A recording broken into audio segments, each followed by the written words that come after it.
Lanzamiento, aquí viene un batazo de Mundito entre right center field, la bola pica, se extiende, viene anotando Stott, empata el juego, también manda para la bola Turner anota y los Phillies se van arriba. Se prepara, Mundito en segunda, el lanzamiento, batazo profundo para el center field, la bola se va, Schwarber Bob, ¡campanazo!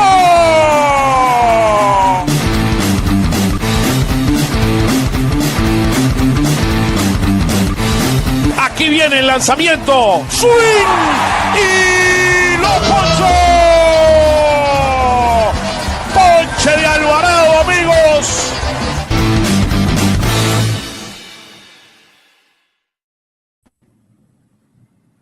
Welcome to Phillies Weekly. It's a pleasure to be here with all of you today for another episode of the winning Fighting Phils. They're playing unbelievable. We're 10 games ahead of 500. We are in only 3 games behind the Atlanta Braves that are like sinking by the second. And here we are. We have a beautiful show today. Roger McNamee is back in the house from, I don't know, he's been all over the world since the last time we had him here. Of course, Jeff and of course, John is here. Look where that beautiful place is. Look at that. But let's start with Roger, and then we go around the horn. Roger, how you doing, brother? Oscar, I am absolutely astonished. It was exactly 2 months ago that we were 9-8. Exactly 2 months ago. And, to go from 10 under to 10 over in this period of time, obviously unprecedented, certainly for this team. And candidly, watching this past week, we had the most astonishing 5-2 week, right? A week where at a different time of year, we would have gone 0-7, right?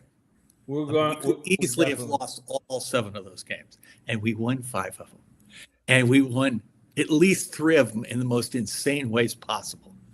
And I'm looking at this and just going, as far as I'm concerned, anything is possible this season. Literally any. I don't think we're going to get Tarek Skubal, but I think barring that, pretty much everything else is possible. Look, it's amazing what we've done. I mean, I'll take Broxton any day of the week. I mean, a lot of our headaches will go away if that guy would come over. There are a ton of good arms, and I hope that's where we. I know. We'll see. Jeff, how you doing, man? Great to see you.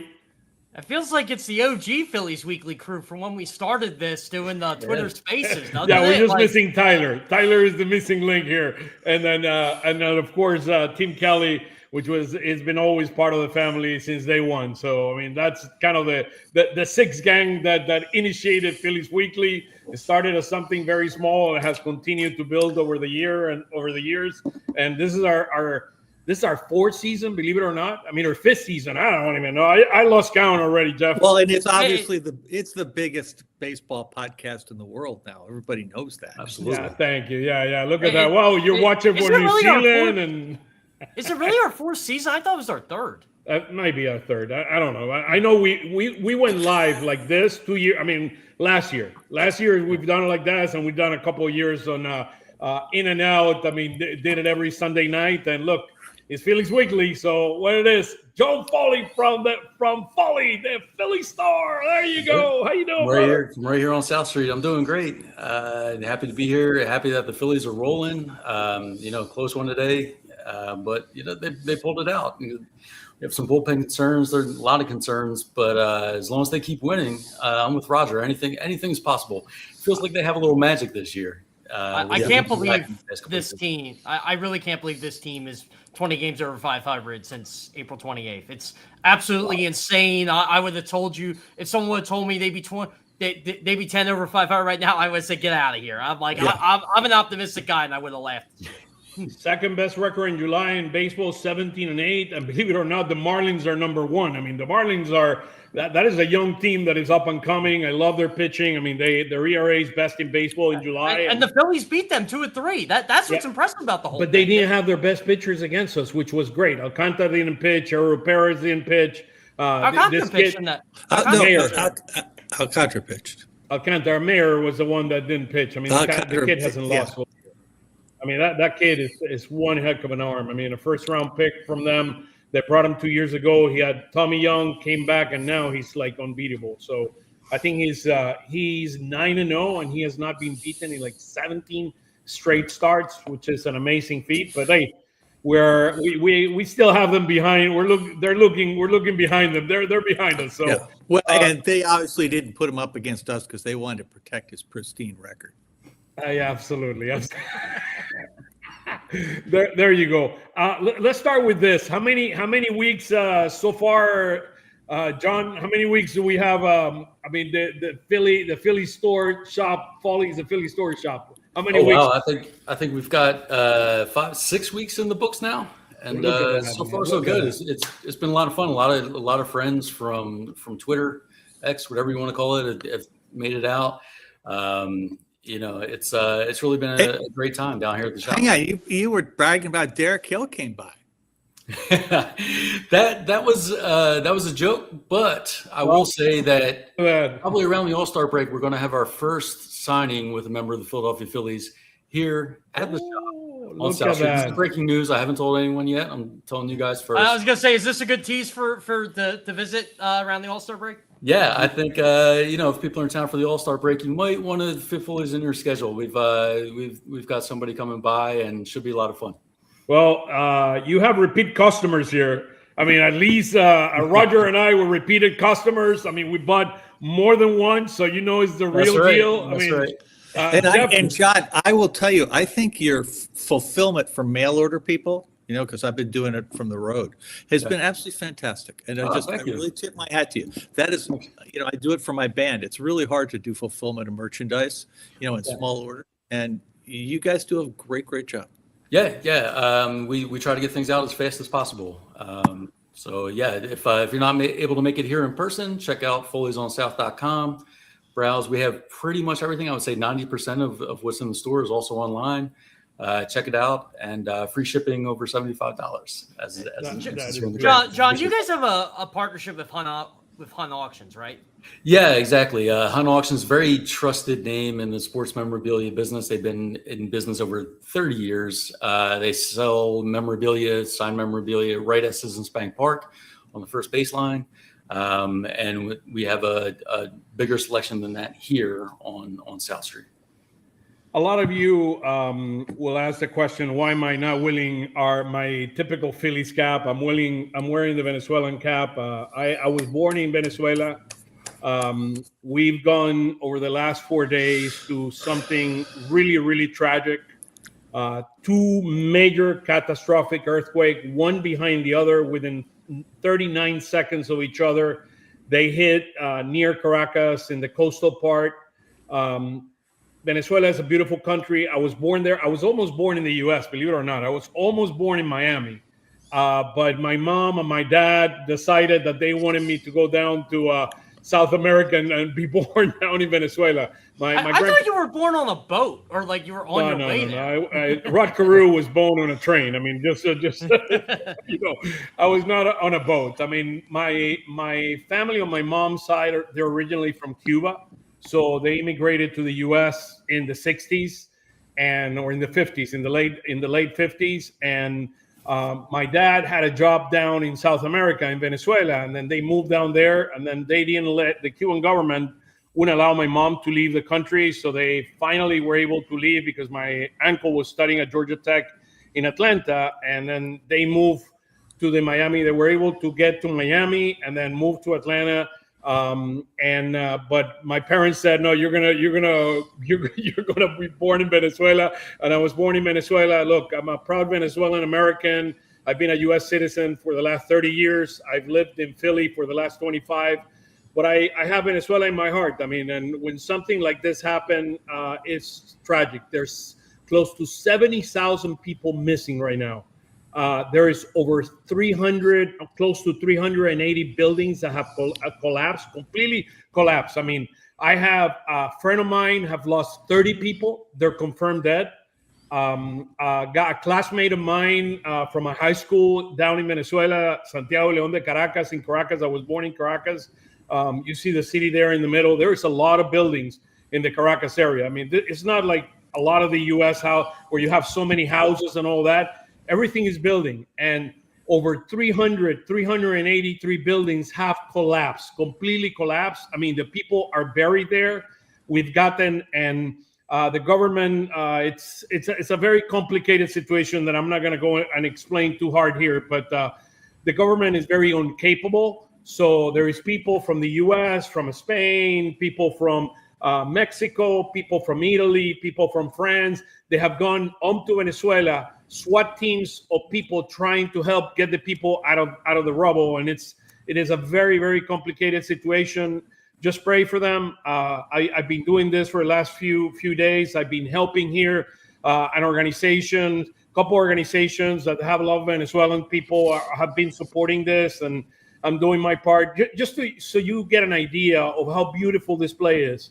In Caracas, the weather, you get wet season and dry season, but the weather is the same all year round. I mean, it's going to go into 90 and 70 all year round. That's where the weather doesn't change. And who wakes me up in the morning are those parrots that you see there. They get in the window and they want you to feed them. This is all over Caracas, right? If you go to Caracas, you're in a building, the parrots are going to be sitting outside waiting for you to feed them either bananas or seeds. So it is a beautiful place. The Angel Falls are there, the largest falls in the world. It has beautiful mountains, desert, it has snow, and then you see the beautiful beaches. And now a lot of Venezuela, particularly around the area of Caracas and what is called La Guaira, which is where the Caracas airport is. I mean, looks like something like you see on the top, completely run down. I mean, again, 70,000 people missing. It is a huge number. So your prayers are surely needed, and we thank you for doing that. So to put this in perspective, that's the size of Lincoln Financial Field. Yeah. So I mean, that's how many people are missing. So it is a very unfortunate and sad thing. I mean, things happen in nature. The only thing is that we pray and we support any way we can. There's a lot of volunteer people there with their bare hands because there is not enough equipment or anything with 383 buildings down. It is a very, very, even hospitals are down. I mean, just to give you an idea, they play a summer baseball league. There is a hotel near the stadium. The stadium completely collapsed, and a lot of members of the family of baseball players that play in that league unfortunately passed away. Many children. I mean, it is a very, very sad situation. Right now, the government has confirmed about 1,400 people dead, but believe me, it's going to be a much larger than this. It is a huge catastrophe. And look, buildings look like the one you see on the bottom. I mean, that's what you see right now, complete rubble.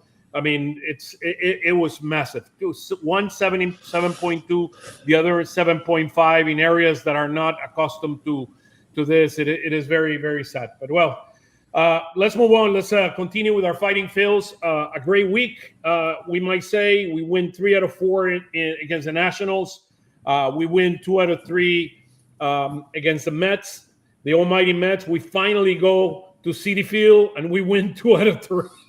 2 out of 3 there. I mean, together with San Francisco, this is Oracle Park. Has been a house of horrors for the Phillies. I think they were 6 and 22 in the last 30 games or whatever the number is, or 6 and 24 in the last 30 games before going to the series. So finally, we get to win 2 games there. I don't know, any thoughts about what you saw this week and beating the Mets in Citi Field? Well, the first thing I'd point out is our bullpen had a really, really rough week, right? Mm-hmm. They surrendered the lead 4 times, and yet the offense bailed them out every time, which is really cool. And in the 9th inning, Duran was unbelievable. Repeatedly. I mean, you take a look at the Phillies' record in 1-run games. Improved today to 18-6, I believe. And there's a little bit of luck involved there, but I wouldn't chalk it up to luck. I would chalk up a big piece of it to Yohan Duran. The guy's been incredible. And also the late home runs, right? Yes, I mean, the offense. To me, what's really beautiful about what happened was how many different heroes there were, mm-hmm. and how many times when you think to yourself, wouldn't it be nice if we got a home run here? We got a home run here. It's happened a couple times, Hey. especially from that guy right there, Kyle Schwarber. But or this guy. I want to add on to the bullpen here. Like, I didn't think Orion Kirkering had a good week at all. Right. I thought his command was off all week, and the way he battled on, when was it? Was it Thursday? I forget. Today.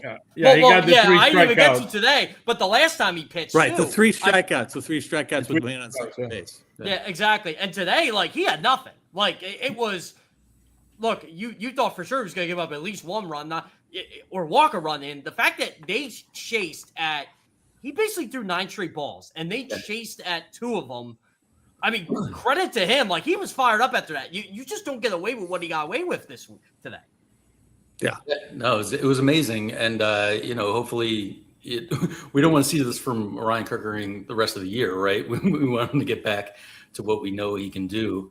They're going to need Orion Kirkering down the stretch and in the postseason. So, but in the meantime, this little escape act, we'll take it.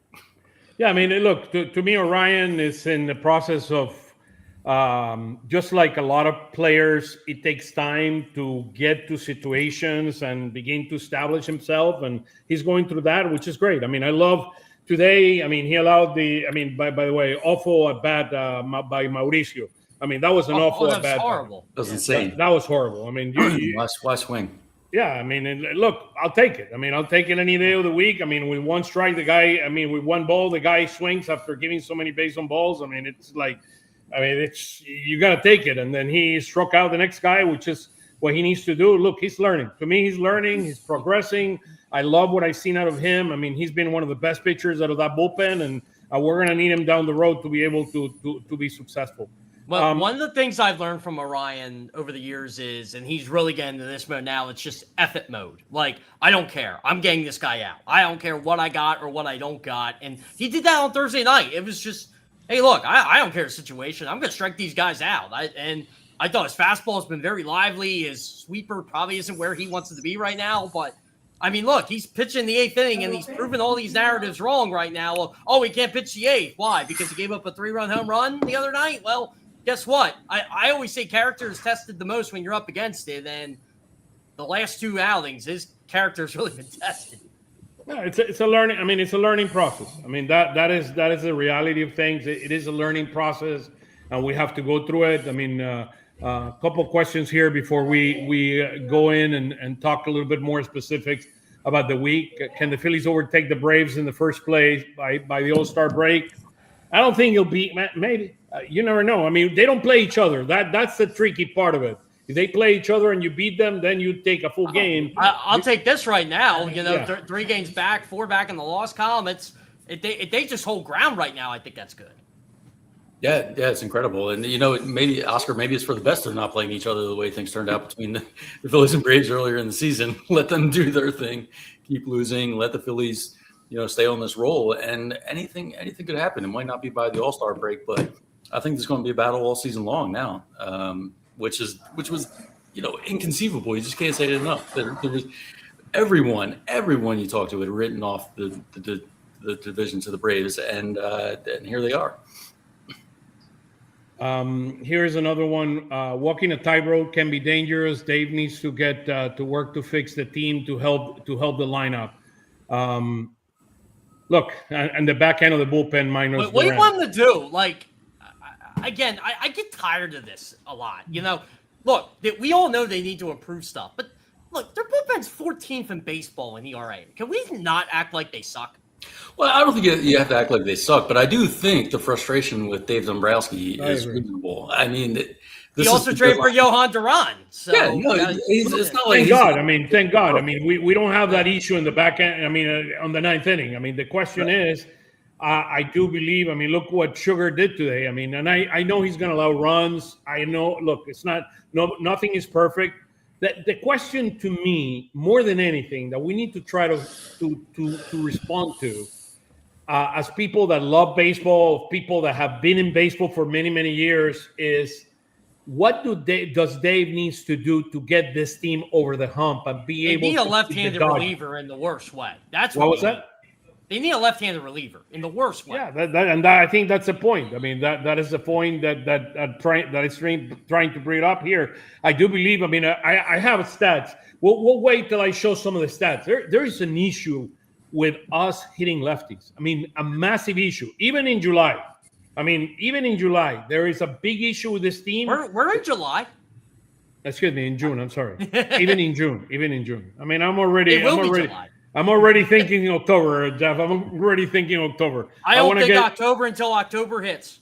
Yeah, I know. I'm thinking in October. I want to make sure this team is prepared for what's coming. I don't think this team has been as prepared as it should be because of some flaws. You know what? They were the hottest team in baseball going into the playoffs last year, and they lost. So I don't want to hear they're hot or they're not hot. It's all luck of the draw at this point. It's such a crapshoot. Look, you're gonna have to beat the Dodgers. You're gonna have a hell of a. You need. Well, I agree, but they out-hit and they outpitched them last year. If you look at the numbers, and they still lost the series. Yeah, I mean, it's always going to be. We hit awful. I mean, we pitched fantastic in that series. We hit absolutely awful. The last 3 years, we have not hit well in the postseason. Yeah, I agree. But that's the problem. And I know he's better pitching. I mean, there is no doubt. And the question is, how can they prepare this team? What is required? I mean, are we expecting Hill to be the guy that was the hero this week? I mean, the catch that guy they made. I mean, whoa!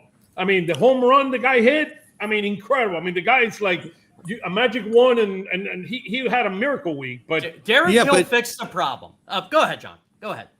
I was just going to say, it's Roger, but I was just going to say that I think Derek Hill has a chance to be Miguel Rojas, right? That would be an absolutely fantastic outcome.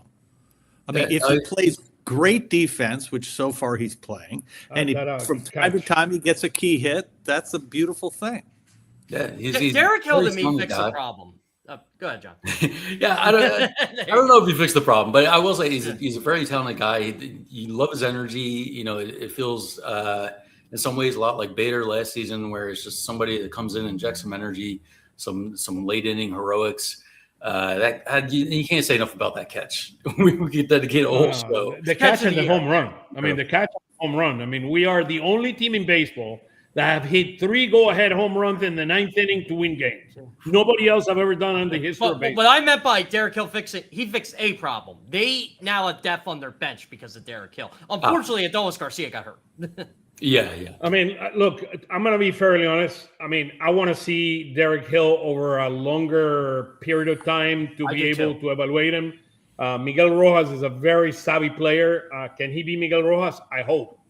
I hope he could be the Miguel Rojas of this world. I mean, he's still the another right-handed bat. The track record doesn't say that, but I hope he is. I mean, he's a 660 OPS guy in his entire career. I mean, he had 1.125 this week, and it's like, I mean, so look, can he be part of the solution? I agree with you. He plays. He looks to be a great defender. He solves a problem in center field. He adds some safety net behind Crawford that have a struggle against lefties, and he's going to go through his ups and downs. And look, they let him start today, and I'm glad they let him start today. I mean, it shows some confidence on the guy. And the guy, I agree that he looks like he could help, but I want to see it over a longer period of time. I mean, to me, Bader, for example, last year came in and was fantastic for this team. Can Hall be that guy? I doubt it, but how you got to evaluate Derek Hill. He has to get you through the next month. He has to get you through the next. Then you worry about Derek Hill later. Yeah, but I don't want to leave this with. I mean, before trading deadline and everything, we might want to talk about without this slide. It was historic what these guys did. Roger mentioned it. We had to come back after giving away the leads a number of times. We hit 3 home runs to go ahead in the 9th inning. That was incredible. And then Schwarber with his 30th home run is the fastest guy to 30th home run in the history of the franchise. It had a historical week, and you got to take your hat off to the offense. The offense has been incredible the last few weeks. Incredible. Yeah, it's been a lot of fun, and we're finally getting the fun summer that we were promised, right? Like, we all had our fears about October after the last few seasons, but we were at least thinking there would be a great summer, and it looks like we're back on track for that. This last week was amazing.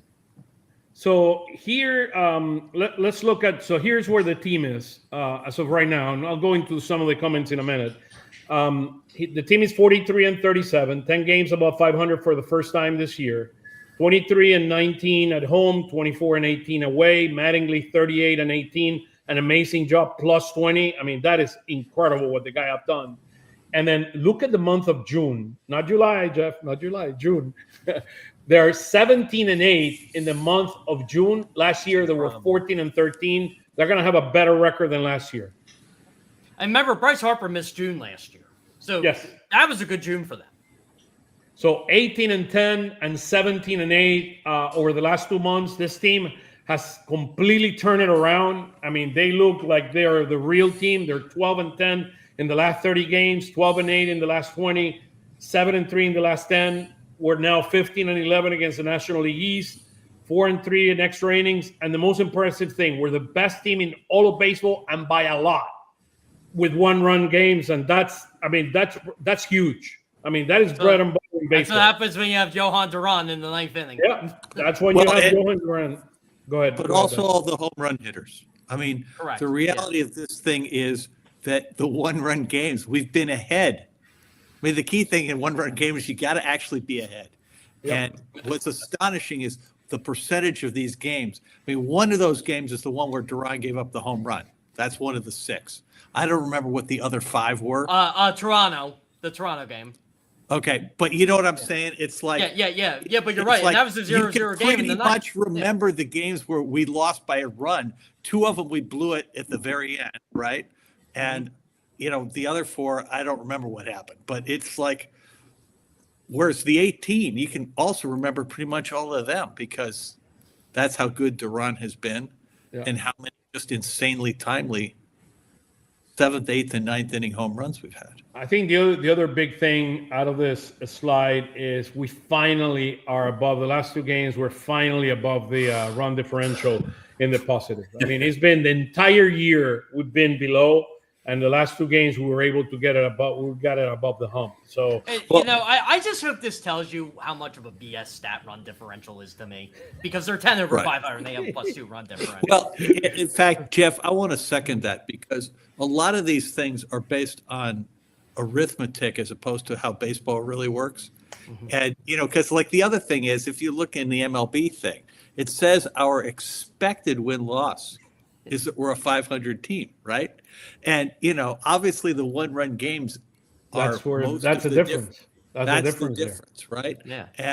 And you look at that, what you realize is that it isn't just luck, right? I mean, the reality is Duran really is better. Yeah. Well, I think what the stats gives you, they give you direction. I mean, to me, they don't tell you always the truth. They give you direction. Yeah, I mean, it tells you something. Run differential tells you something, but it doesn't. It's not taking into account each game and how each game plays out. It's not taking into account, Garrett Stubbs on the mound in the 9th or whoever. It's actually Stubbs has pitched pretty well. Yeah. Stubbs doesn't give up a run. Come on, John. but you get the idea, right? Like sometimes, but John, behind and you wave the white flag, that can kill your run differential, and It's not just you can't just take the run scored and runs against and just manipulate it to come up with. But you cannot expect that you're going to be -40, -50 and expect to be a winning team. I mean, the numbers say it here. Look, the Colorado Rockies are -89. The San Francisco Giants are -50. The Diamondbacks are -31. The Reds, which are in last place in the Central, they also don't have Johan Duran and the Stars. No, I agree. I don't disagree. But what I'm saying, the first, all the way up to May, we were like in the high 30s. I mean, it didn't look pretty, but again, it's just one stat in the context of all the stats. We won the last 4 series. Does that tell us anything? I mean, it's positive. I mean, it's positive sign. This to me is a sign going from -40 where we were to being right now +2. It coincides and it's directionally proportional to what you're seeing May and June where we're winning. What a good stat for run differential is? Give me the run differential since April 28th. I bet it's plus 60. Yeah, exactly. Whatever the number is. I mean, just like when Mattingly took over. I mean, you can look at. I mean, why don't we give you that as the homework, Jeff? I mean, why don't you check the run differential before Mattingly and after before Mattingly? I might have to tweet. I might have to tweet that tonight on top of the show. Yeah, that would be awesome. That would be awesome. That would be awesome. And you're going to see that the number is going to be huge. It's probably plus 40. I mean, it's probably plus 40, plus 45. It's probably higher than that, honestly. You're 20 games over 500. It's probably high, a lot higher. Yeah. So the bottom, I think, was minus 54. So I think you're going to discover the number is like 56, right? Yeah. There you go. I mean, it's a high number. It is a pretty high number. So, but guys, there's before you go off that slide, Oscar. Go ahead. The thing about the one run, I mean, we have to actually sustain a ratio roughly like that. The way this team is structured and with the limited things available to us at the trading deadline, that is, we can really lean into that stat by improving our bullpen and maybe adding a fourth starter. There's not as much as we can do. I mean, can you imagine if they somehow would get and enroll this Chapman, what that would do? Yeah, well, but the point is there are probably 10 people you can get who would make you materially stronger on this stat. Okay. And in my mind, as we're thinking about getting ready for the trading deadline and what all of us who are fans should be looking at, I'd be looking at our strengths and asking, what can we do to lock those things in? Mm-hmm. Because that particular one is insanely valuable in the postseason. I agree. I agree 100% with you that stat is one of the most important ones that we need to maintain. And those are the games they lost to the Dodgers last year, the one-run games. And the thing is, if it's luck, we got to use the trading deadline to make it not luck. Right. Okay. Right. Yeah. Exactly. That's where I agree with everybody. Okay. Let's go to this slide. Look, we won the last 4 series. This team has been incredible. I mean, incredible over the last 10 weeks. I mean, how many? We've lost 1 week in the last 10 weeks. I mean, how many are there? They're 9. We've lost 1 week in the last 9 weeks. That's 5-1, crazy. 5-2, 5-1, 2-4, 4-2, 5-1, 3-3. The interesting part about that is that we started pitching very, very well. We're not pitching as well now, but our hitting has taken off. Our hitting, I mean, we got saved there on week 9 and 10 against Cincinnati, Cleveland, San Diego, and LA with our pitching. And we did not hit much against probably very quality pitching there. Cincinnati has quality pitching. The Guardians have very high quality pitching as well as the Dodgers. We did not hit as well, but then our pitching has not been as strong the last 4 weeks, but our hitting has taken off. I mean, 7.33. I mean, last week and 5.57 this week. Like this is insane what they're doing. This is like 2007, 2008 level.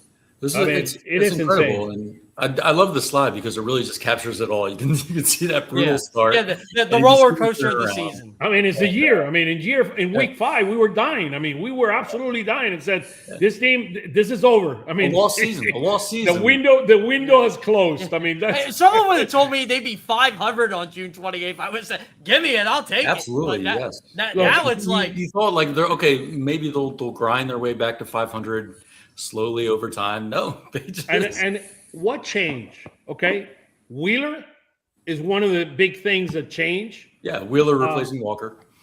And the other thing, you have to give it to Schwarber. I mean, Schwarber did not started good, then he went down. I mean, and suddenly this guy has taken off in a storm. And Brandon March, that has been, I mean, incredible. I mean, Brandon March doesn't look like. I mean, we know Brandon he hits March hard. Is an all-star. He's been incredible.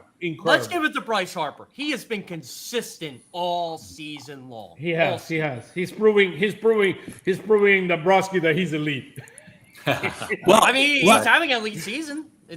He is. I mean, he is. He's the leading first baseman offensively by a lot, right? 50 points over 30 points over Atlanta, and 50 over LA. Yeah. Right. But 30 over Matt Olson, 50 over Freddie Freeman. It's a shame it's not being reflected in the All-Star voting. Look at you know what? The Phillies fans did their job too. They voted their people. It's just I don't know how Bryce Harper didn't slip through the cracks there. It's weird. Yeah, look at the similarity. How we people that just don't like him around the league. You know what, John? I think that's it. I don't think it's Phillies fans. I don't think it's Phillies fans. Phillies fans are doing their job. I mean, you can look at Marsh's numbers. You know, Phillies fans are voting, but for whatever reason, I mean, Bryce we'll talk about the All-Star in a minute. Hold the All-Star question in a minute. We'll talk about the All-Star in a minute. 4-5 weeks ago, this team was 28th in baseball in runs scored. 28th in baseball. I mean, right now we're in the top 15. I mean, this team is incredible what it has done, and you see it there with the amount of run scores that we're having. I mean, I'm telling you, and you can see it here. We're 17th in baseball in run score in total for the season. We're 47-17. We are 13th in pitching, 17th and 13. You can see in April 26, 388 runs, 4 runs, 22nd in baseball in May. In June, we're number 2 in baseball with a 5.52 run score. Take a look at our pitching. 408, 13th. We were 25th the first month of the season. We went down to 4th in May. We're down to 10th in the month of Oscar, runs. you know what's crazy? Their pitching, it really hasn't been like at that elite level it was the last year or two. Like, I mean, you see it here. You see the why here. You see it here. Look at this. And then look at the numbers below. Last year, in the first half, our pitching was incredible. I mean, 4.38 was I cannot see the that was top 5, I think, wasn't 391 it? And 391, and we're at 436. But look at our hitting. Our hitting almost has catch up where we were last year, where we ended up the first half as the best team in baseball with 55 and 41. I mean, we're hitting like. I mean, there's no tomorrow. I mean, it's been incredible. The turnaround offense. It goes back to your point. If Kyle Schwarber and Bryce Harper hit, this offense hits. Yeah.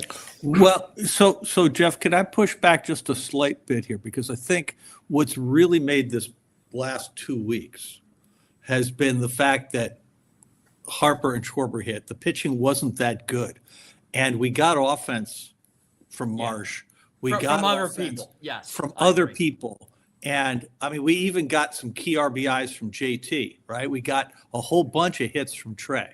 And if we're going to matter at the end of the year, the most important thing we can do is improve our offense at shortstop and catcher, right? Mm-hmm. Those are the 2 places where in shortstop, we could also use improving our defense because, I mean, he only gets called for like half the errors he makes, but he already made 10 errors. Yeah, I have a slide on Turner coming up. But the thing is, I think that's the closest thing.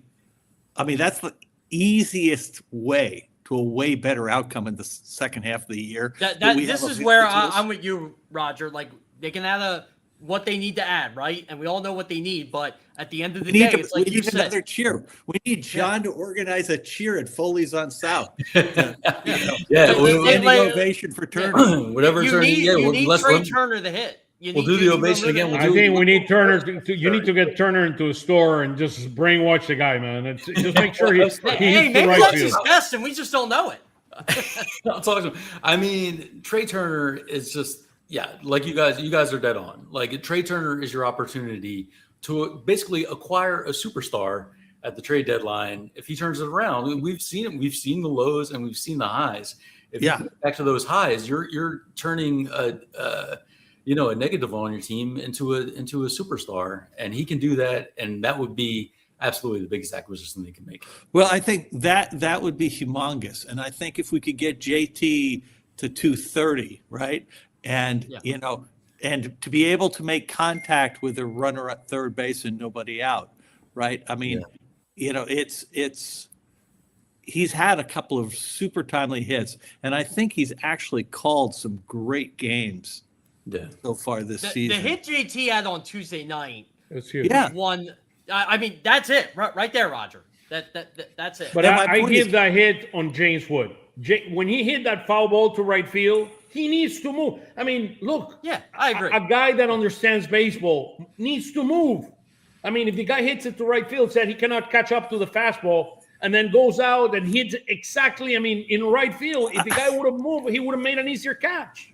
Yeah, but I think Warmonger said that catch had like a 10% probability. Is that what it was, Roger? Where he was I never fielding, looked it up. where he was standing. If the guy hits a fly ball in the previous pitch, and he gets it foul, you at least have to move a number of steps. He didn't move, and he lost it. I hear you. I'm going to be a little bit more understanding. I'm telling you, I've played all my life, and that's what I would do. If I'm playing the outfield and the guy's hitting toward right field, I'm going to move a few steps because that's where the ball there's a high probability if the guy's going to throw fastball that he's going to bring it the same place. And JT's an older player. He cannot catch up to the fastball the same way he's done before. That's how you do it. That's how you play the game. I don't know. I think playing outfield's really hard. I do too. From being a right fielder, I can tell you it's really hard. Yeah, he almost catched it, by the way. He almost catched the ball. Yeah. He dropped it at the end, but he had it. He had it. Describe it as a nearly impossible catch. Is the way. Yeah, it was an unbelievable. He would have been an incredible catch, but well, let's not talk about James Wood. Let's talk about kind of where we are. We're 3 games behind 47 and 37. The Braves have been losing like crazy over the last month. I was looking at their numbers. The numbers for the Braves in the last month, I think, is 11. The Braves, they were a couple of days ago. They were 8 and 11. In the month of June. So they are in deep trouble. In my opinion, they're in deep trouble, and they are. Look, they're not hitting. They're not hitting. More than pitching is hitting. All the injuries except Acuna are pitching. By the way, Oscar, it's not just the Phillies that are catching them. It's the other two. Yeah, it's everybody. It's everybody. I think I'm more concerned with the Marlins because the Marlins have better pitching than the Nationals. They're a younger team. They're an up-and-coming team. Competent ownership. This is a perfect time to fix what's wrong with them. Yeah, there are a million pitchers available at the deadline. The Nationals, if they had competent management, I don't think they do. They don't. They're too young. No. I'm talking about like the general manager and the president of the organization. Yeah. Even them, they're too young. I'm telling you, they're too young. The manager is the youngest manager in baseball. Yeah, no, it's brutal. We all know from Phillies teams in the past when you have a bullpen like that, it's just demoralizing. Yeah. And it's like no matter what kind of leads you have, you're always just waiting for the other shoe to drop. And I can't say I feel sorry for Nationals fans, but I do understand. Blake Beretta is 33 years old. That is the manager. He's the manager. The Phillies are older than him. He doesn't get to make the call on who they pick up at the deadline. JT's older than him. I'm telling you, it's crazy. It is crazy, but it is what it is. It is what it is. So, look, I think we're in a great spot to catch them. Look, we'll see what happens over the next few weeks, but I think we're going like this, and they're going like this. So it's a good probability that will happen. We just need to keep playing. Now the Phillies are they're in the 4th spot of the playoffs. You see where the Braves are. The Dodgers are already 5 games ahead of them for the number 1 spot. Look, as we know, the top 2 spots, they don't play in the first round. So forget about the Braves. Let's catch the Brewers, huh? Yeah, we'll see. By the way, guys, the biggest thing I want to point out here, Phillies have a winning record against the Padres, they have a winning record against the Marlins, they have a winning record against the Nationals. That's going to be big in case somehow they creep up to this and they because they're only 2 ahead of the Padres in the loss column. Do we still play the Brewers again? We play the Brewers one more time? Yeah, Brewers are at home. Yep. So they're up to 1 on that series. So interesting. Look, the other interesting part of this is probably Mets, Giants, and Rockies are the only 3 teams in the National League that are out that could consider selling at some point. Yeah. And the Mets aren't trading with the Phillies. That Reds team is a machine. With Francona, De La Cruz was out for a number of weeks. They're going to get Hunter Green back. That's the team I think that's going to get hot in the second. That team is the scariest team in the National League, in my view. I love that team. The makeup, they got great pitching. Lodolo, Hunter Green, this dude, Chase Byrne. He's the real deal. I'm telling you, Abbott is a very good pitcher. They don't have a good bullpen because Pagan has been out all year with an injury. But that is a team that has the ability, 4.5 games out of the wild card. That is a team that could make the playoffs. Yeah, I don't think the Cards are making the playoffs. There's they are 3 out of 7 in the last few games. I don't know unless they make an acquisition of a pitcher. They don't have the pitching to. They to look be able like to the compete. early season darlings, the Cardinal, and the Cubs have been fading a little bit. They righted the ship, but they were fading for a bit. Yeah, and the Padres. They started really well, but they have begun to fade over the last month. Going kind of to the next slide. Here are the probabilities. Now the Marlins passed the Mets in terms of probabilities for the National League East. These are the FanGraph probabilities for the Braves: 92 and 70, 88 and 74. I mean, I just find amazing. This number went up 10%, and this number went down 10%. How come the Phillies are only 30% probability of winning? I mean, we're 3 games behind. I would absolutely take the over on 88 wins. The way this team is playing Right now, yes. Yeah. Absolutely. That feels very low. Absolutely. I do think that this team's going to calm down at some point, like play 500 ball for about a month stretch. But even still, like the way they're playing, you would think that they're going to be another 10 over 500 by the time it's over. Well, and the other thing, Luzardo is beginning to pitch better. I mean, no, I'm not talking kind of a couple of days ago or something, but over the last. Well, he gave up on run now. You know that, right? Yeah, I know. They took out the runs. And Nola is pitching marginally better, but that marginal has made a huge difference when he starts. I agree. Because they're mostly winning the games Nola starts now. He's not around when it happens, but he keeps them competitive vaguely. And that's the job, all we're hoping for from Nola at this point. I think it's ridiculous. This number here of 27%. I think it should be much higher. The way they're playing, absolutely. Listening to FanGraphs when it comes to their projections, they're always rearward looking. Yeah, they are. Yeah. I mean, it's one of the reputable organizations, so that's why I put it there. I think this is telling. Braves, it's only 6.9% to win the World Series, and the Phillies is 6.7. That's telling me it's a lot closer than people think. Yeah, that's a wash. I mean, yeah, it is. Whatever. I just want to go back to Luzardo for a second. We talked about Trey Turner earlier as maybe being the big acquisition you can get for the offense. Luzardo feels like the key to that rotation, especially when you get assuming they get into the postseason, when you can really get by with pretty much 3 starters. Luzardo can veer towards Sanchez and Wheeler and away from the 4 and 5 spots. He's the key to that half of it. So give me a good Luzardo and a good Trey Turner, and I think this team will be in great shape. Yeah, I agree 100%. So here we talked about the historical week. I had that slide there a little bit later.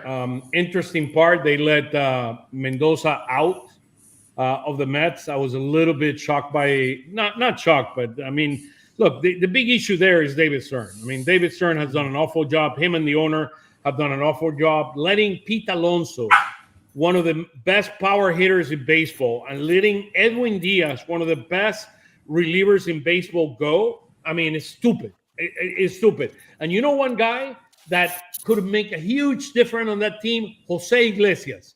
In 2025, he was the guy singing "Oh My God," bringing the whole clubhouse together. Everybody, he was a connector in that clubhouse. Yeah. They don't have anybody. I think Soto is getting there, and he's just running his own thing, and Lindor wants to do his own thing. I mean, I think there is dynamics in that close house that are very, very concerning, and that's why, look, this team, David Stern and the owner completely destroyed it. Well, my hypothesis is that Carlos Mendoza got time off for good behavior. He does, and he's going to get paid. He's going to get paid. So I'm just saying, they did him a favor. He was such a trooper. Oh my God! I mean, he's not the guy who made all those trades, and he's the guy who had to deal with it. And I look at it as this was the best thing that could have happened to him. It would have been better if it had happened to him when it happened to. I think he gets another job, Roger. I really do. So do I. He's a really good manager. He's a really good manager. I'm sure he's going to get another job.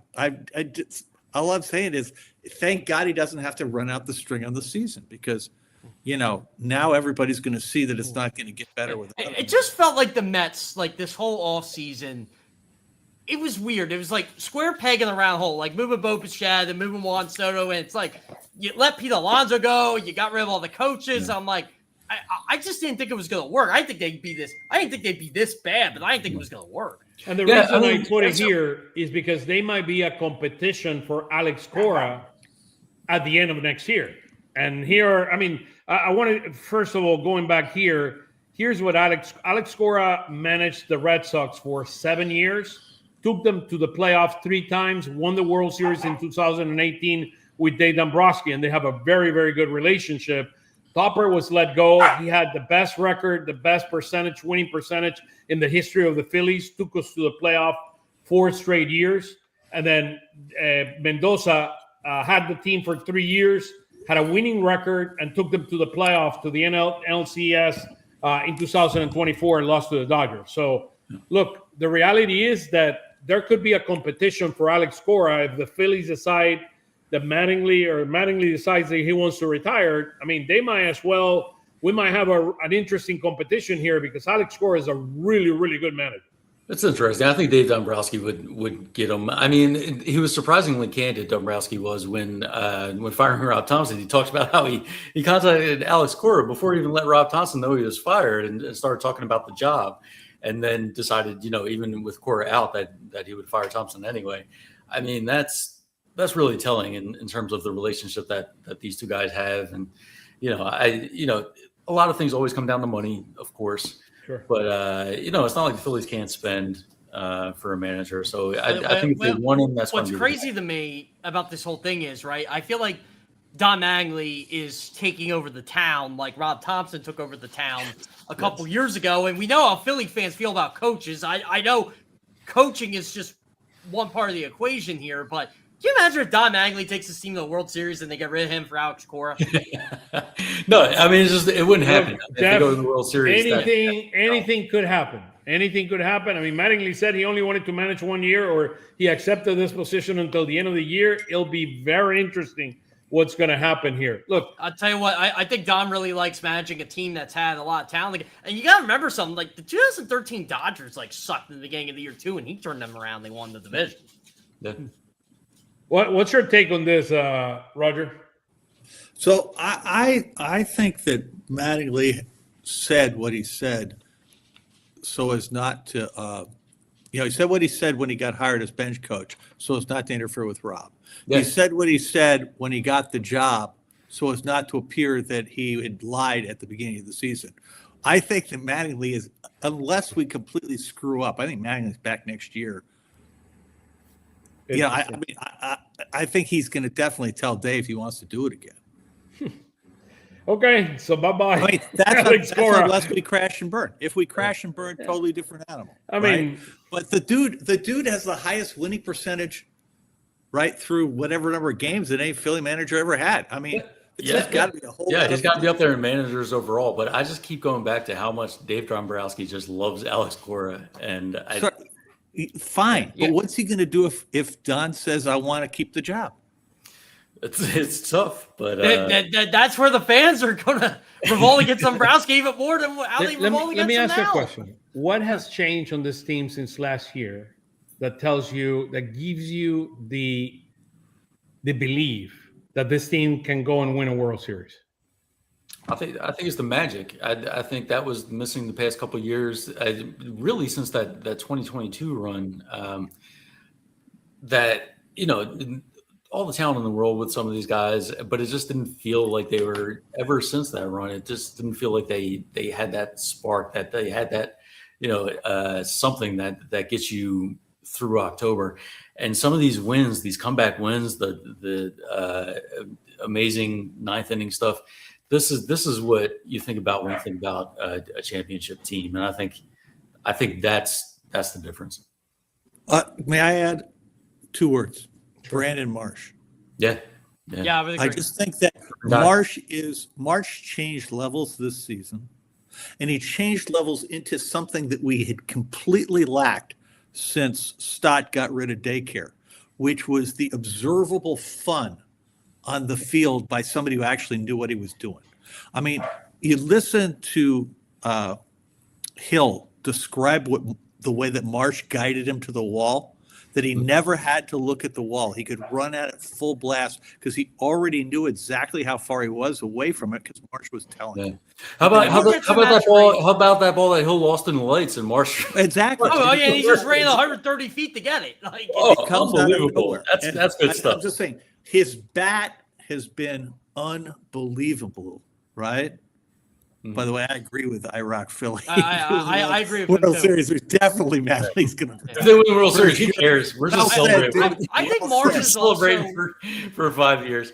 I think Marsh is also a young player that we talk about the daycare, right? He's a player he's maturing, right? He's becoming a leader on this team, like that next core. We thought maybe Alec Bone can't do that. Bryson Stott tries to do that, but it doesn't work because you got to back it up. Brandon Marsh backs it up. He knows how to have fun. Like Johan Duran is doing it now. He's kind of a leader in this clubhouse. It's like you're seeing it with a lot of this like next group. It's Brandon Marsh, Johan Duran, even Orion Kirkering in a sense. Like, look how much JT Realmuto trusts these guys. Like Harper and Schwarber and Realmuto and those guys are still, but you're seeing it with Christopher Sanchez now. You're seeing it with Johan Duran. There's a little bit of a changing of the guard, so that might be what the difference is.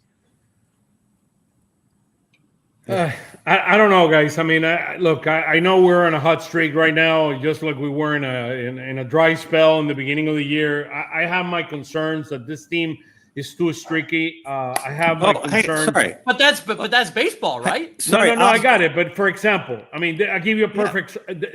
Let's start with this slide, okay? Let's start with this slide. The Phillies are the worst team in baseball with runners in scoring position. Only 694 at bats with runners. No, they're the worst team at getting runners in scoring position. Yeah, exactly. And we're one of the best team. We're one of the best teams in baseball hitting with runners in scoring position. I agree with you. Yeah, but I mean, we know what the problems are. We know what they got to improve. It's just what are they going to give up to improve this?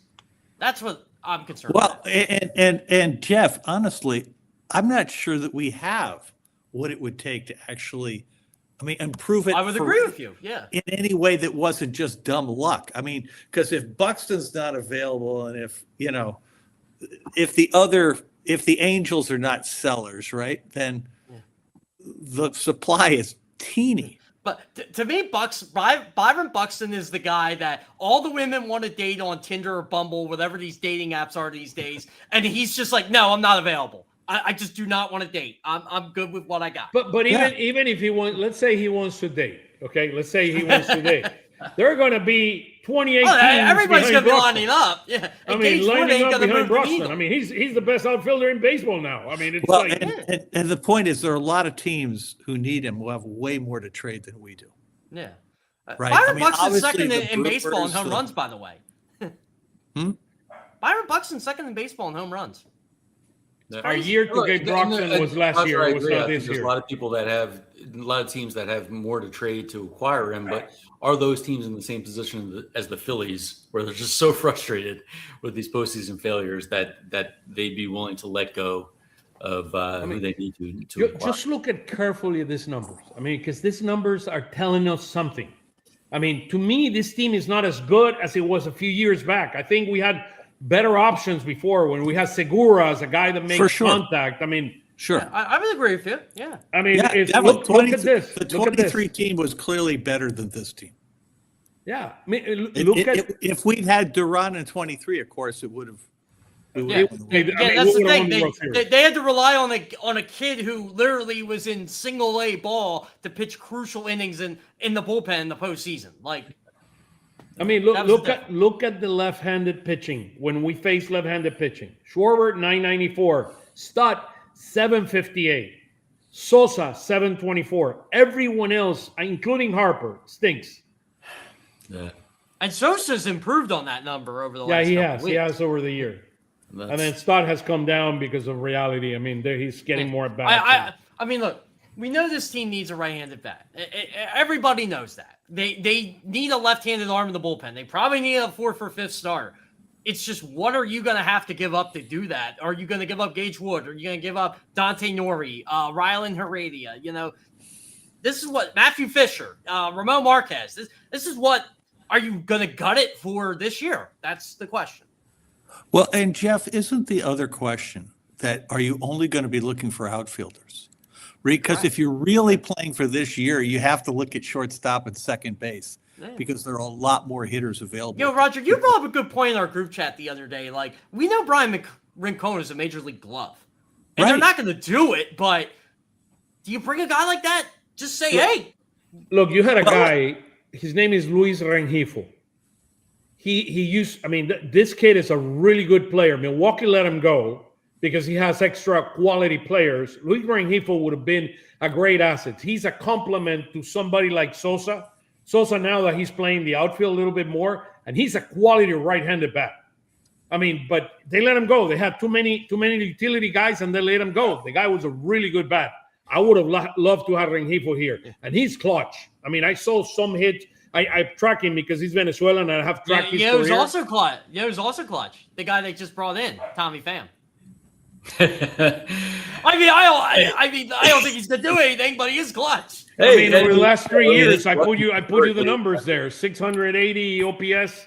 I mean, against left-handed pitching. I don't know. I heard behind the grapevine. I mean, that there have been some issues in the clubhouses. He's been there before. I mean, I don't know him. I don't know the guy. I mean, that's kind of the reality.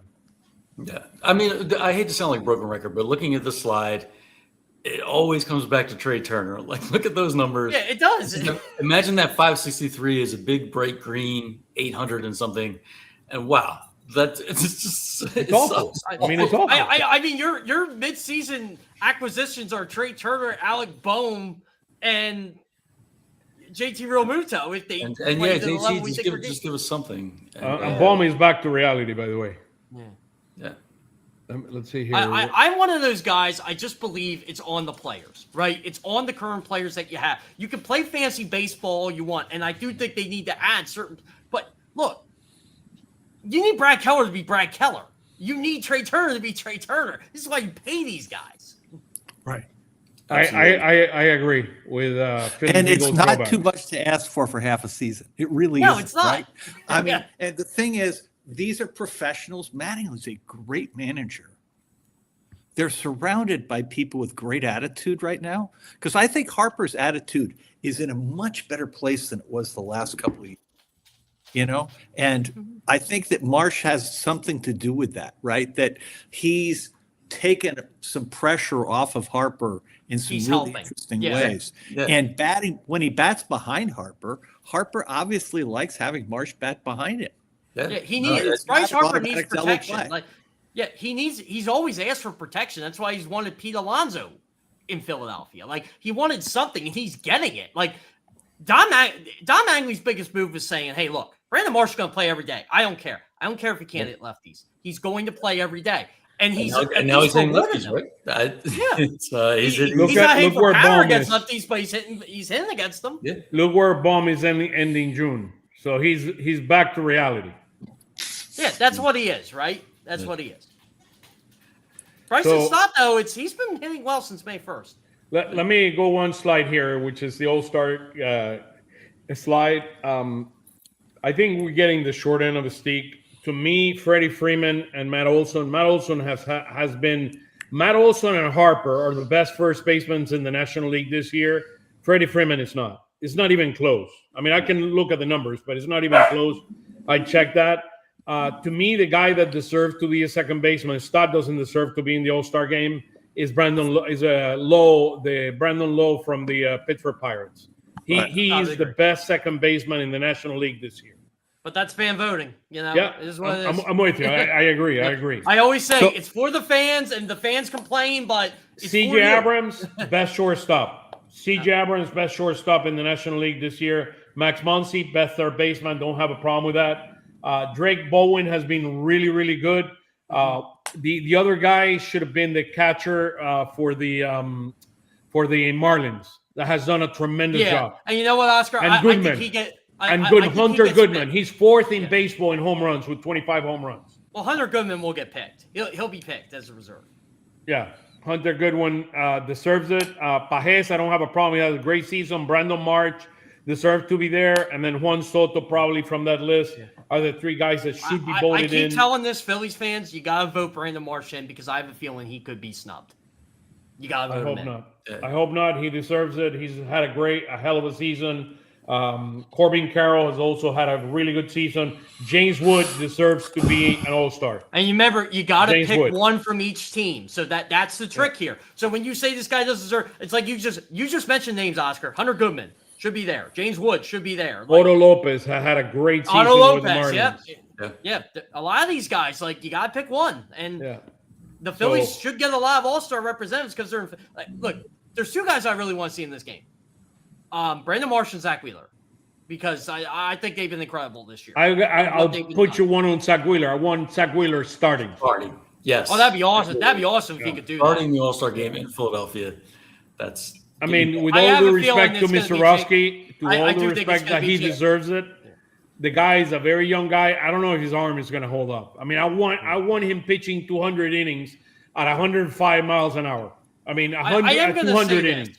I don't think we remember who starts All-Star games. It's not like it was when I was a kid when you remember it was Pedro Martinez against Kurt Schilling. But Wheeler has been snubbed twice from the Cy Young. Remember, here in Philadelphia. Wheeler has been snubbed twice from the Cy Young. He deserves to open the All-Star game. I agree, but it's the way it is. It's like, we don't.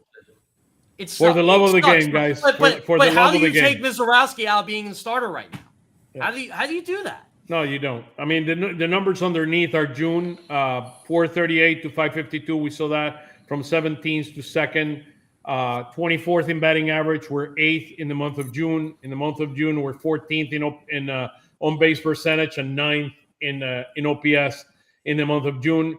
The chase rate continues to be awful, as well as the whiff rate. We're striking the lack of discipline when we go to the plate. It is a huge issue on this team. I mean, look at the chase rate, look at the percentage Ks, and look at the percentage of base and balls. It is, I mean, not good. Not good. What are we going to do long-term with Kevin Long, Roger? You're asking me? Yeah, no. Should we bring? Should we bring? If Kevin Long would like to go out for a hoagie with me, I would be delighted to do that. I have no look. You guys know I am a fan. I look at this and I don't think I'm competent to pick our field coaches. Okay, I just don't think that's one of my strengths. The one observation I would make, is that Schwarber and Harper and Marsh are having spectacular years. And look how much better Schwarber and Marsh have gotten with this guy. Well, John, we'll talk in October. We'll talk in October. Yeah, we'll talk in October. I mean, I'm not qualified. I mean, look, I love Kevin Long. He's a wonderful guy. I'm not saying that they should let him go. I just think they need a batting guy that makes contact, can bunt the ball. But that's not how this team is built, and that's the problem. We need a batting coach for right-handed hitters, is what we need. Yes, maybe a right-handed. Yeah, can they have a right-handed hitting coach? Like, is there such a thing? I think that's. I don't know. I just want this guy's getting on base, guys. I mean, I just want this guy getting on base. That's not how this team is built, and you know that, and I know that. That's not how this current team is built. I mean, the one thing I'll say about Kevin Long is, these guys love him. Schwarber, Harper love him. He is the one coach that I see on the team, and I don't know what goes on behind the scenes, but he's the one guy on the team that I look at his reputation and I look at the results, and it's not quite matching up. So I just tell people, like, look, if you like Kyle Schwarber hitting 257 with 30 home runs for the All-Star break every year, you keep Kevin Long. Kevin Long is the reason why Kyle Schwarber. But that doesn't mean Oscar. Kevin Long is the reason why Kyle Schwarber. No. Kyle Schwarber is the reason why Kyle Schwarber is in 30. No, Kevin Long. If the Phillies want to fire Kevin Long, Kyle. Nobody's saying about firing. You guys are using the word firing. I'm just saying bringing a coach. Bringing somebody together with Kevin Long that can help them make more contact. Let me ask you a question. But that is not going to happen. Let me ask you a question. It's not going to happen. Let's talk about Crawford just for a minute, okay? Let's talk about Crawford for a minute. How about when was the last time? And I 70 games in his life. No. I'm not saying. Look, I'm talking about bunting. They don't bunt. No one bunts. Who bunts in baseball, Oscar? Just the Who bunts? Watch the games. You watch the games. Who bunts? Crawford needs to bunt. But who bunts? That's I don't care who baseball bunts. anymore. Crawford needs to bunt. I know, and I agree. And my dad agrees with you, and my uncle agrees with you. Good. But I'm glad. telling you. If your dad, I mean, that I respect tremendously for And his you know what, knowledge Oscar? of baseball. I agree with you too, in a sense. That's what I'm saying. If we're saying that we're all agreeing, why isn't he bunting more? That's it. That's the only question I'm asking. That's just not baseball now. It sucks. It is what Okay, it is. here's where our pitching is. 13th overall, 12th starting pitching, 15th relief pitching. Some of our metrics around base on balls and Ks have gone down a little bit. And pitching for the season over the last 2 weeks and the last week has not been good at 428. We're 21th in baseball. So that is something we're going to have to pay some attention to over the next couple of weeks before the All-Star break. Hopefully our starting pitching. I mean, Wheeler is incredible, man. Wheeler to me, Wheeler is my hero. I mean, he's the best player in this team. I love Zach Wheeler. Huh? My dog's even barking for Zach Wheeler. You said Wheeler's my hero, and he barked. Yes, he's starting the All-Star break. You know what? Barkley can start in the All-Star break if he wants to. Yeah, it's like I'm telling you. Got my vote. Here's just a quick word before kind of we wrap up with Rangel. We'll talk Painter, and then we'll talk next, and then Rangel. What is your take from Rangel after the first 2 games he's pitched? All right, guys. Positive. Way better. Everything you got to hope for. Yeah, that's how I am. Yep, that's where I'm at. Okay. I mean, 12 innings, 12 hits, 6 runs. I mean, yesterday he was not as lucky as he was on the first couple of bad bloopers there that came in. Well, and also the fielding behind him. Yeah. Was Yeah, just it wasn't atrocious. just Rangel yesterday. That was not Rangel's fault at all. Yeah. I kind of like how they're doing it. Tim Mesa opens, and it's Alan Rangel kind of does the bulk innings. Put a little less pressure on him. Put a little less yeah. pressure about losing the game on him and all that. This guy has to get you through a month. That's Yeah. just like Derek Hill. He needs to get you through a month. Okay, let's go right quick. Let's talk Painter. Today he pitched 4 innings, allowed 2 hits, 1 run, 3 base on balls, which is a little bit concerning. No command. No command outside of his fastball. Four Ks at 80 pitches, 44 strikes. That percentage is pretty low. Yeah. And had 10 whiffs, which is good. I mean, I don't for 4 innings is okay. It is not great. I mean, look, to me, the way I look at it, work in progress. Yep. The fastball was a lot better. It had a lot more movement. I'll say that. I really liked the way his 4-seam fastball was. Everything else, I got nothing good to say. He had 44 of the 80 pitches. 44 were fastballs. I mean, 4-seam fastballs. So he had. I think he threw like 33% during the regular season. They want him going back to they want him going back to basics. That's what they Yeah, want. so it's fine. I mean, it's work in progress. This is going to take a number of starts. My guess was maybe around 6 to 8 weeks. Maybe it's less. Hopefully it's less. But I do believe it's going to take some time for this guy to get back. It is going to take some time. What did we say on fastball, Oscar? We said about 6-7 starts. I think end of July. That's what I'm hearing. Okay. I'll be surprised if he's back before September. You know what? Honestly, if it gets him fixed, I'll take it. That's what me too. I just think they're going to rush him. I think they're going to try to take care of this at the deadline. I mean, I think they're going to go for another pitcher. It's I agree the with thing you. that there is in the most supply. I mean, starting pitch, there's just tons of it, and a bunch. And you don't have to give up much for it. Like all you need is a guy to get you through 2 months. Yeah. This is an interesting look. Look at this. This is interesting from Merrick. As of now, Wheeler is going to pitch Sunday before the All-Star game, so he'll be ineligible to pitch in the All-Star They'll change that if there's a chance he starts. But Don Mattingly's going to know too, by the way. Yeah. So interesting. Sorry, we ran out of batteries there. Yeah. Sorry, I'm here on mobile. We'll get through. Last couple of slides. I mean, before we close it, here's what we have left. So we're playing the Pirates at home prior to the All-Star break. By the way, the July 4th game, soccer game, my guess right now is going to be France against Germany. It's going to be a hell of a I agree. game. Oh, by the way, that's going to be an awesome game here. It is going to be a hell of a game. France against Germany in the quarters there. I don't know if it's quarter. I think it's 16th or whatever that is. I mean, it's around. By the way, I think Foley and I have put out the fire on this because people have been complaining about the Phillies do not play at home on the 4th of July, which I think should be every year. But there's no way with the World Cup game and the 250. Come on, it wasn't happening. I was hoping it was a U.S. team. I mean, I was hoping it was a U.S. team. The U.S. had to finish 3rd in the group. There was a lot that had to happen. Hopefully. I mean, look, I'm glad it's not for them in the sense that, I mean, beating France is France is probably going to be the team that wins it all. I'll be honest, Oscar. I'm worried about Bosnia. I don't know if they can beat Bosnia. No. I mean, U.S. You're talking about. To me, the finals should be a rematch of France against Argentina. If I was a betting man, it's France against Argentina. Did you see that path, by the way? Like, say the U.S. beats Bosnia, they might play Belgium, and I think they're going to play. Was it France after that? I think it's Argentina. I think they're in the Argentina rocket. I can see this. Yeah, but either way, their path is not easy. I mean, Roger was talking to me about France yesterday. They know how to play, Roger, right? Right, France is good. Oh my God, yes. They're incredible.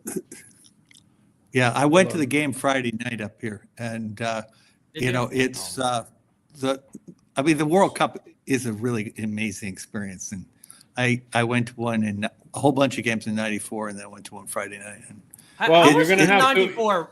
You saw Belgium, right? You saw Belgium. I saw Belgium. There's a very high likelihood that the U.S. after beating Herzegovina in the next game, they got to play the winner between Belgium and Ghana, and then they're not going to beat Belgium. And then they're probably going to play the winner between Spain and Portugal. So the U.S. is in the Spain bracket. Just remember this name: Jamal Lamine, one of the best players. Mbappe and Jamal Lamine, the two best players in the world. Beyond Messi. I mean, Messi's a different thing. Messi's retiring. He's 39. But those two guys are like monsters. I mean, Spain is my pick to win this whole thing. Yeah. I mean, well, Spain is going to have to beat France to make it to the finals. And I don't think Spain is beating France. Yeah. And that's the thing. I also think France could. But by the way, Roger, I want to ask you, how was the 94 World Cup as someone who was 6 when that happened? Oh, I lived less than 2 miles from the Stanford Stadium. So we had, I think, 6 or 7 games, and I could walk to all of them. Were tickets like $20 to go? It was at the Coliseum. That's when we played. That was the final. $20, but I got them in the lottery, and they were certainly like $100 a pair, I think. Did you go see the U.S. play Brazil? It wasn't at the Coliseum. It was at the Coliseum. Rose Bowl. No, Rose Bowl. It was a Rose Bowl. Yeah, but that's the final. I went to Stanford Stadium for all the preliminary rounds. And so okay. I was in the finals. 6 or 7 games. I was in the finals in front of the goalie there when the Italian guy missed the kick. Oh, that was incredible, experience. Man. By the way, guys, I went Thursday in Philly. I had so much fun. I wanted to go. The World Cup game is on my bucket list. It is incredible. Yep. It is incredible. That was the year Brazil won. So we were with the Brazilian party with Microsoft. So Microsoft invited, I was working down at P&G in Latin America at the time. Microsoft invited us to the World Cup with the Brazilian crew. So you can imagine the Brazilians were absolutely nuts. Do you know how rare that is? Like, you went to a World Cup final? Don't, Roger. Don't do it. Don't do it. Now, in 94, Brazil's home thing for the opening series was Stanford Stadium. And so they were living right near us. And so they played all of their early games and their quarterfinal in Stanford. So I think I saw them 4 times. And then they went on and won the whole thing. And that Brazilian team and the Brazilian fans, oh my God. The fans are incredible. I mean, they've been around the city, they've been coming here in the shop. And, as someone who's just absolutely not a soccer guy, it's still infectious. The energy, the enthusiasm, it's awesome. I just want to go out and party with these guys. Yeah, look, guys. I was 20, 21. I don't remember what age I was. I mean, we party all night. I mean, we party day and night. It was nonstop. It was wild. It was the wildest thing. I was working at P&G. They had a relationship with Microsoft, and they said, hey, we're gonna send some people from P&G to the World Cup. I was the first one that jumped on the thing. and I got on the plane, full tickets to LA. It was incredible. I'm one of those people. I never played soccer, never had interest in playing soccer. If it wasn't for the '94 World Cup, I can guarantee you I would have never watched a soccer game. It was incredible. So let's go back to this before we go to the most important slide, which will be the next slide after this. So 4 games against the Pirates. We're going to have an interesting match there. Wheeler versus Steen. It's going to be next Wednesday at 6:40 p.m. at Citizens Bank Park. So get your tickets. That's going to be an experience. That's going to be an experience. Then we play the Kansas City Royals. Waka has been pitching well for them. He's going against Luzardo. Abbott has pitched well. He's going to pitch that Tuesday. So maybe, as they said, I mean, he absolutely, he's due to pitch on the 12th. They might move him. He has the possibility to be a starter for the All-Star game. I wish, I mean, he deserves it, man. That guy has been the best pitcher in baseball for the last 4 or 5 years. I mean, he deserves to be an All-Star and start an All-Star in his hometown. So I don't know. It's I agree with you, but I've known a lot of great pitchers that have never started All-Star games. And MLB might want to do it from an advertising standpoint. And Mr. Oski is the greatest thing that existed after Skeens last year. Well, I don't think you can lose sight of MLB is not very subtle. And you'll recall that last year they put Miz into the All-Star game after 5 starts.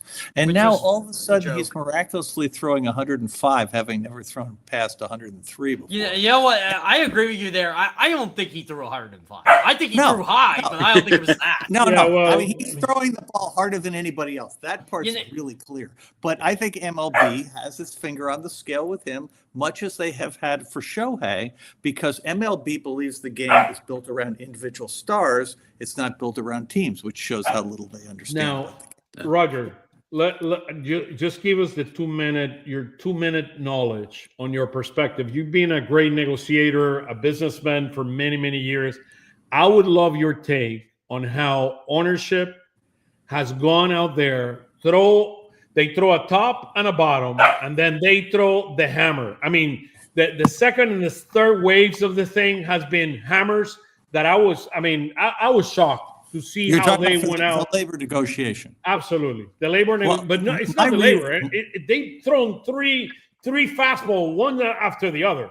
I would actually argue that tactically that was a terrible mistake. I agree. I mean, they would have said, here's our proposal. My impression is that the players are unambiguously unified, and way more fans are understanding what the owners are up to than were before they made those 3 proposals. When they started, fans who are fans of football were largely in favor of a salary cap. But what's really weird is the way that MLB has done this is forced people to actually look at the economics of salary caps, and they have not produced the effect that the owners claim they will produce. And in the case of baseball, because of the Dodger problem, it would require you locking in this really asymmetrical thing. I mean, I just don't see any way. It's insane. It's insane. How are you going to be able to do it? Replacing the minors with college is like one of the stupidest ideas ever put forward. The fact that Major League Baseball just wants to get rid of minor league baseball, which is very affordable. Oh, by the way, I'm a pro minor league guy here. If you would get rid of the Reading Fighting Phils, I'd be so mad. Same with the League Iron. That is not the way to go. They're so out of touch. No, 35 to 40% of the players that are picked in the draft, they come from high school. Yeah. They're changing the whole industry. And I get that if you do that, you can start building the college and some of that kind of to try to do like the NFL does right now. But to me, it's just, first of all, there's not going to be a top. There's not going to be a top because the players in their life, they're going to approve a cap. I mean, they're in their life, they're going to approve a cap. There's no way there's a cap. And I think you know what? That's what makes baseball to me fun, because there is no salary cap. It's like if you have a problem with it, go spend more money. It's simple. So they're gonna go, okay, there's no top. We're gonna do certain things on the bottom, and then we're gonna negotiate the other things that are going to make us $1 billion in our pockets at the end of the day.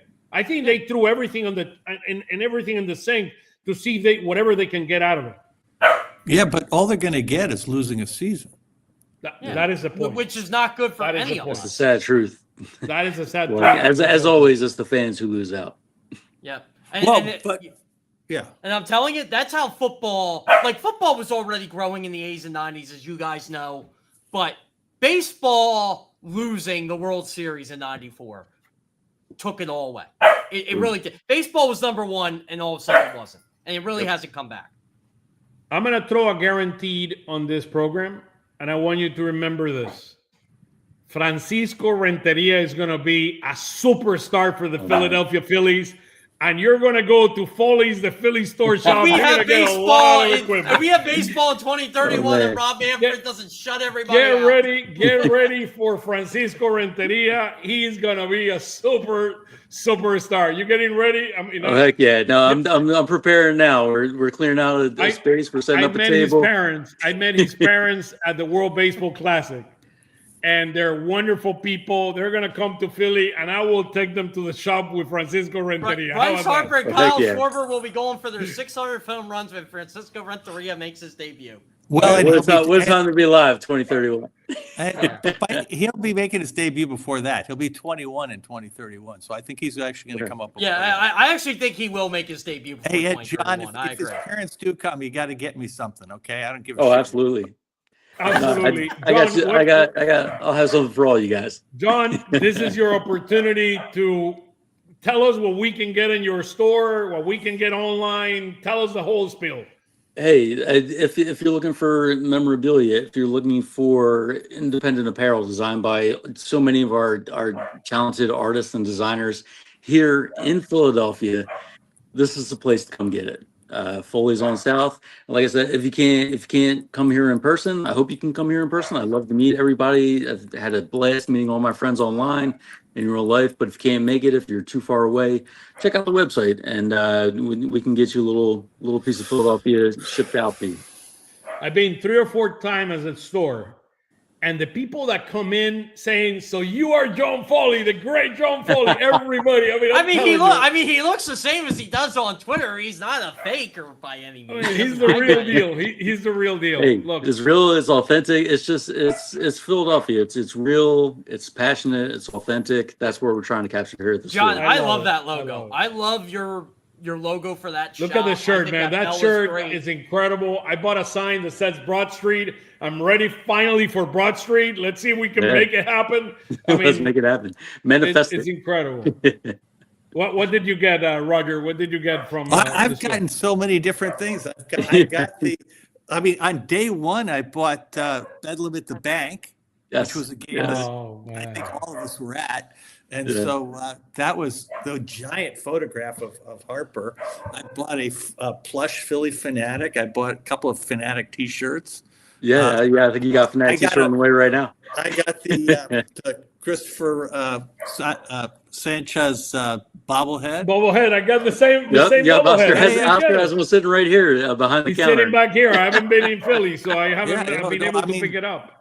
I don't think that's all that I've gotten. I think I've gotten a couple other little things too. But that's I think you have. Hey guys, if you're looking for something, Father's Day. Now, what's the next one? I don't know, Memorial Day or whatever is coming up. I just need more Fanatic apparel. I'm sorry. We're working on it. Keep checking the website. We're coming back with new stuff every week from all these talented folks in the community here. So. Yeah, so I just wanted to end up with this the show. I mean, really, John, you're doing an incredible job, man. We love that you have the store. I mean, if you're a Phillies fan, this is the place you need to go. I mean, great people. Look, great people. Talking about great people. Look at that, huh? Oh, Wednesday's game is going to be awesome. Wednesday's game is going to be sick. Look here, Kyler. Thank you for reaching out, brother. We'd love to have you here, brother. So look, it's if you're looking for a place to buy something, I mean, Foley's is the place where you need to go buy it. Roger, where can we follow you in social media? Moon Alice. When are the concerts, by the way? Still at Moon Alice, but the one thing I would say is I think the reason you buy from John this year is because there is a real chance that this is the year. I mean, it looks way more like this is the year than either of the last two did. And I just think that they're, we are a really, really imbalanced team. We have really serious flaws, and so does every other team other than the Dodgers. Right. That's right. And you know what? And to add to your point, Roger, it's very hard to win 3 in a row. It does not happen often. Well, it's not only that, they are getting old before your eyes. Yeah, they are. If it's not for Andy Pothead, Mookie and Freddie are aging as the season goes on. They are aging in ways that are, probably not recoverable during the year. Yeah. What was the slogan 20 years ago? Why can't us? Right? Why not us? Why not us? Yeah. Yeah. Why not? I think they even went with why can't us? Which is, I think you're right. I think it was why can't. You're 2008 Bills. And it's like there's no reason why they couldn't win the World Series. They absolutely could. Will they? I don't know, but they absolutely could. John, the point is, it could be a memorable year. Right? Yes. This could be a season where we have a ball because our expectations got crushed. This is what I love to tell people, again, because Twitter wasn't really a thing in 08. That 08 team stunk from mid-June to mid-August, and then things clicked.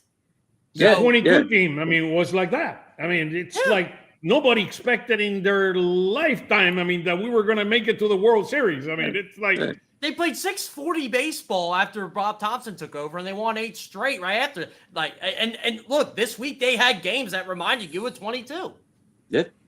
Well, actually, I would argue that we didn't really have games in 22 like those 3 games against. That Angels game, but I would agree with you. On the grand scheme of it, yes, yeah. John, working your two you have 2 addresses there, yours and 2028, and then the store. Do you want to give it to us? Yeah. Please follow the shop at Foley's on South. That's on Twitter, Instagram, all the socials, and then as always, you can find me at 2008 Phils, Twitter, Blue Sky, what have you. And Roger, before we go, the next concert, the next Moon Island concert, where is it? Actually, it's a great question. I think we have a whole set of them at the end of July and beginning of August, all around the San Francisco Bay Area. Just go to moonowls.com and /tour, and you can see where we're playing. Listen to the music. It's unbelievable. I absolutely love it. Jeff, I'll see you tomorrow at Phillies Fastball with Mike Gill. Yeah, whenever we're on, we'll probably just rehash what we talked about tonight. Oh, come on. We're going to go at it. No, guys, it is a pleasure to be, truly an honor, Roger, to have you back. John, as always, brother, you're a regular here with us. And Jeff, you're the best, man. Thank you so much, guys. Truly appreciate it. By the way, we beat the record for the longest show we've had all year. So hell yeah, there we go. My dog is letting me know about it. He has to go OWT out. Hey, thank you guys. Have a wonderful week, and God bless. Take care, guys. Take care.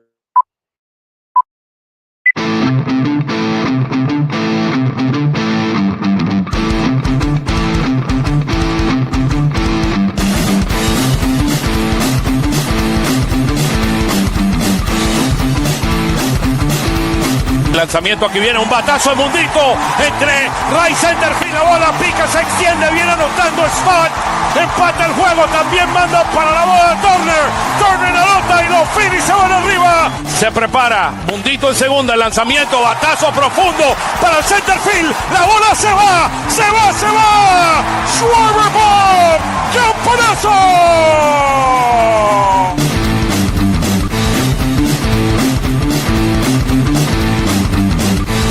Aquí viene el lanzamiento. Swing y